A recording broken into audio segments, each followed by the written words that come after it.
Today we're going to talk about my partner not prioritizing my needs. This is a theme that's come through many of your messages, so I really had wanted to talk about it because it's an amazing subject and I know can be a source of such pain for so many people. So there are actually two ways generally that we can get our needs met that I'm going to talk about in the video today. The first and most important one is we have to ask. We have to make requests for our needs to be met. And whilst this might seem simple, it's actually problematic on a number of levels.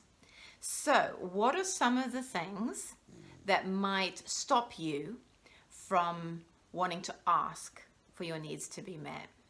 And what I hear so many times from so many clients and people in my life generally is we don't want to have to ask. We want our partner just to know. We want them to intuit it. We want them to read our minds and to just do it. And then it's so meaningful and wonderful.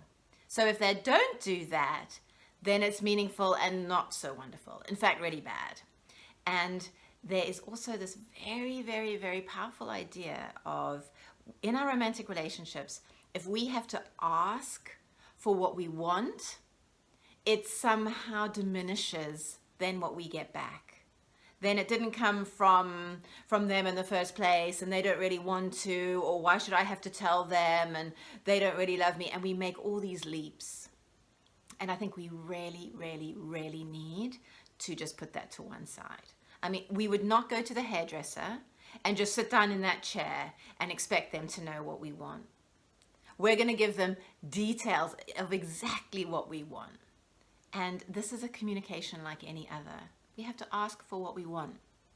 And what I always encourage my clients to do, both my individual clients and my couples clients, is, okay, let's start a practice that's probably going to last your whole relationship. And that practice is teach each other what you need. Teach your partner how to love you, and be really open to your partner teaching you how to love them. And this can become an amazing conversation and dialogue and creative project between the two of you forever. Because to keep learning and to keep growing together as a couple, that is what is required. It's required sharing of ourselves. I really love this. Oh my God, I feel so loved when this happens.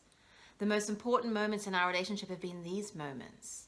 And then our partners go, oh wow, for me it was this, it's these moments. And for me it's this. And we start to notice differences, which again is difficult in relationships. But we also start this thing of appreciation and learning about each other. And that can be such a beautiful thing. If we're sort of withholding that from each other, we're actually then in a sort of quite a rigid, stuck place. And what I want us to be is constantly growing, constantly evolving. And we do that by making requests, by sharing, by showing appreciation when the requests are met or things are happening spontaneously, because then it's all information. It's all information that people can then be like, okay, I get it. And then the relationship goes well, and so I want to do that more. And then there's this process of winning. Because when I'm working with certain clients, and certainly couples, what a lot of people will say is, I cannot win with my partner. I try and it's not good enough. Or whatever I do, it's not right. And she's impossible to please. Or he's so critical. And so then one partner is then in this position whereby over a period of time, they're going to stop trying. And if there's hurt in the relationship, it then becomes a little bit of a power play where like, no, I'm not going to. You don't do that for me, you don't do X for me, so I'm not going to do this for you. And then it can become this point of disconnect. And then that becomes a habit. And then we're in trouble. So with this, suggestion, we have to sort of draw a little bit of an emotional line in the sand and be like, okay, yes, things haven't gone the way I want. Now I'm going to start doing things differently. I'm going to take it seriously myself. I'm going to take responsibility and make requests. Ask for what I want. Be really, really, really specific. And then from that point of view, then we can see what we're dealing with. We can see what's on offer with this person. But how we make that claim, how we make that request is extremely important. And within a request, there is never, and it's very rarely I use the word never, but there is never a criticism.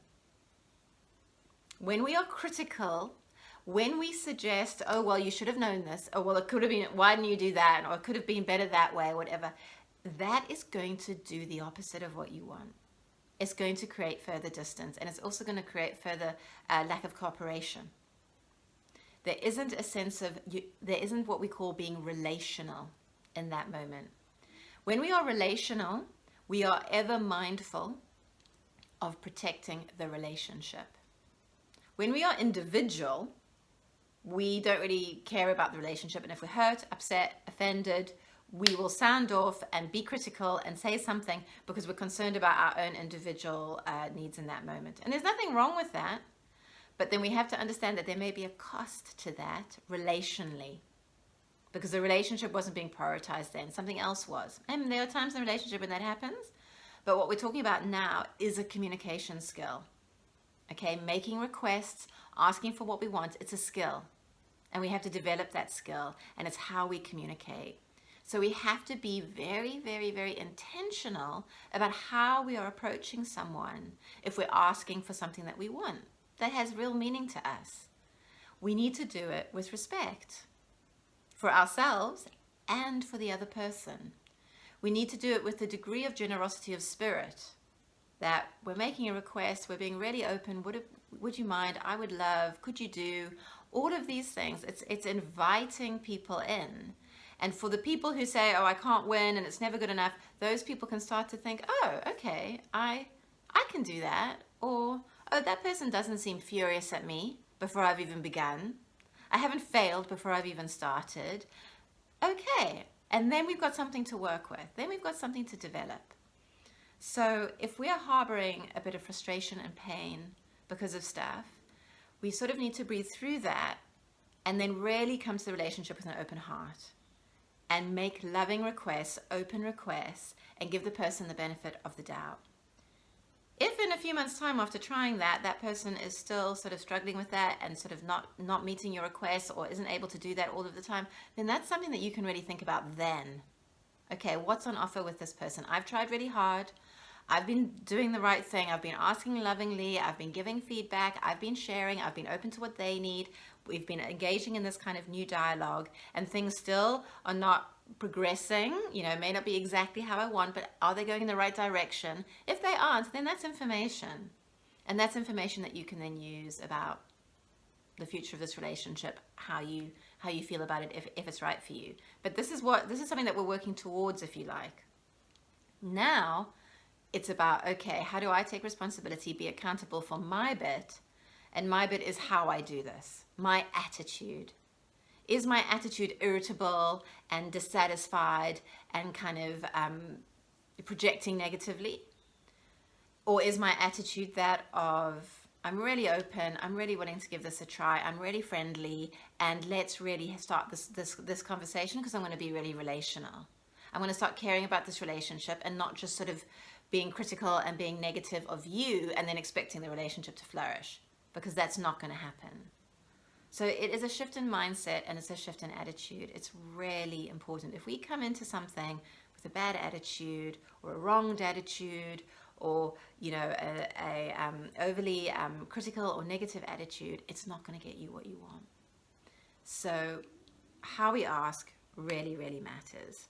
And we also need to ask, before, you know, as we're doing that, we need to ask, what is realistic for me to expect from my partner? And this is another really, really important point. It's we expect so much from our partners. We expect complete emotional and spiritual understanding at all moments, being seen, being acknowledged, being validated, being encouraged and supported and admired. And we all want all of those things, and it's great to have those things. But we probably can't have all of those things all of the time. And wanting that, and then feeling deeply mortally wounded if we're not getting that all of the time, that is going to be problematic. And what I think we can do in those moments is we need to spread our net wider. because we may have all of those needs, and those needs are legitimate, but those needs are for family and friends and mentors and projects and colleagues. And now moving on to my second point, when I said there are two ways that we can meet our needs, the second point is we have to start meeting more of our own needs. Because there are a lot of things that we are demanding from our relationships nowadays that are simply not our relationship's job to do. And we have to be careful that our relationships do not become overburdened and weighted down by so very much. If every single one of your needs has to be met by that relationship, it's probably going to collapse. Okay? Yes, they are our partners in life. Yes, we want to share our lives with them.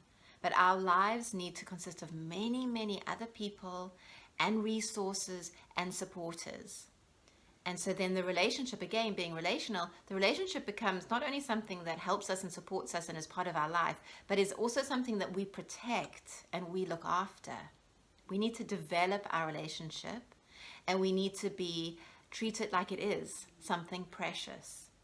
And so it's not something that's just going to be take, or we're giving relentlessly and getting resentful. It's something that needs to be protected. And what are we protecting? We're protecting the goodwill and the positivity and the happiness of that relationship. And so we need to be careful that all the demands that we place on it and all the expectations that we place on it are not keeping us perennially dissatisfied and unhappy. And then that becomes the fault of the other person. And the relationship is not this collaborative, beautiful thing that is one part of a much varied life with many other parts. One part of many. What's happening is it's just becoming the center and the biggest and most important thing. And it is important, and it is at the center of a lot, but it is not everything. So really be thinking about your needs. Be really, really honest. Take some time to journal on this. What are my needs in life? What do I need? What do I need to feel? What do I need to develop? And then think how realistic it is for that all to land on the relationship and for that all to land on your partner. What can you be doing to feel good about yourself and working on your self-esteem? What can you be doing to be developing your work and your career? What can you be doing to be healing family relationships that have been tricky in the past and are still playing themselves out? That's your job. Your partner can come in and be part of that and be part of the healing, but it's your job to do all of that. Because what's important about doing all of that is that we then arrive into the relationship with our cup already pretty much full. So we can then give of the best of ourselves to the relationship. So we can be patient with our partners. So we can give them the benefit of the doubt. That we keep going with what we need to do. And when we are those best versions, then we build on that. Things get better and better and better. And it's not that the relationship needs to be doing that for us. We are doing that for the relationship. And then two people meet with cups already quite full, and then suddenly we've got an amazing team here that's capable of a lot. So needs are a really complicated subject. But I hope I've challenged you a little bit. I've maybe said some things that were difficult to swallow, so thank you for bearing with me. But this is important.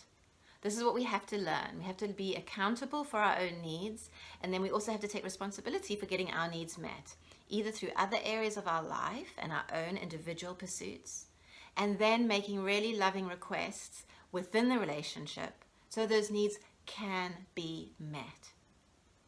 And then from that point, you grow and grow and grow. And as I say, you have this beautiful conversation and way of communicating with your partner where you're constantly learning and sharing with each other. And you're interested in that with each other. And then that becomes something really, really amazing and stunning and beautiful. And that is worth the effort, I promise. So thanks for that. I'll see you next time.